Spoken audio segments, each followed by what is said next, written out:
Operation रजीम change के बाद पंजाब के आईजी डॉक्टर उस्मान अनवर शदीद तनकीद की जद में रहे और उन पर तनकीद ये की जा रही थी कि वो हुकूमत के हर आईनी और गैर आईनी हुक्मनामे पर सर तस्लीम खम कर रहे हैं। और हुकूमत भी कौन सी, जो निगरान सेटअप है। दूसरी जानिब आप जरा बरतानिया की एक झलक देखिए, जहां फलस्तीन के हक में एहतजाज करने के लिए निकलने वालों पर एक्शन के लिए जब बोला गया तो पुलिस चीफ ने वाजे कर दिया कि मैं ऐसा नहीं करूंगा। याद रहे कि लंदन में रोजाना की बुनियाद पर सैकड़ों नहीं बल्कि हजारों अफराद फलस्तीन के हक में मुजाहरे और एहतजाज करने के लिए निकल रहे हैं। इनमें सिर्फ मुसलमान ही शामिल नहीं बल्कि यहूदी और ईसाई तक इन मुजाहरों में शामिल होकर फलस्तीनियों पर बमबारी करने और गजा में जेनोसाइड यानी नस्ल कशी को रोकने का मुतालबा कर रहे हैं। ऐसे में बरतानवी वजीर आजम ऋषि सुनक की जानिब से मुकामी मेट्रोपॉलिटन पुलिस चीफ मार्क रोवले को कहा गया कि फौरी तौर पर प्रो पैलेस्टाइन मार्च को लंदन में रोका जाए। ये मार्च कल से दोबारा नहीं होना चाहिए, जिस पर इस पुलिस चीफ की जानिब से वाज़े तौर पर कह दिया गया कि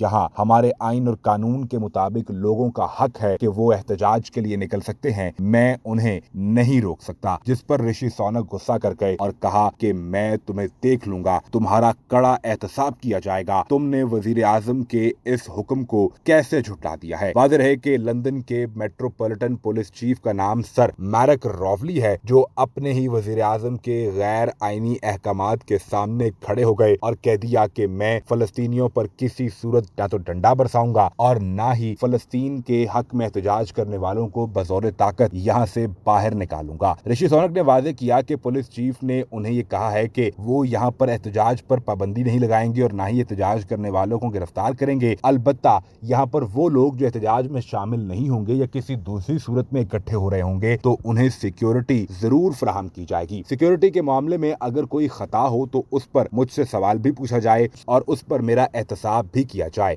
रोवले की जानिब से जब ऋषि सुनक को ये कहा गया तो ऋषि सुनक शदीद गुस्से में आ गए और कहा कि मैं तुम्हारा कड़ा एहतसाब करूंगा। तुम्हारी जुर्रत कैसे हुई कि तुमने मेरे हुक्म को नजरअंदाज किया है। साथ ही साथ ये भी कह दिया कि आइंदा हम ऐसा पुलिस कमिश्नर लेकर आएंगे जो इन फलस्तीन के हक में एहतजाज करने वालों के खिलाफ कड़ा क्रैकडाउन भी करेगा। अब याद रहे कि ऋषि सुनक वो शख्स है जो भारतीय नयाद है और भाग भाग कर ये इसराइल भी जाते रहे, जहां नेतन्याहू को अपनी सपोर्ट भी फराहम करते रहे।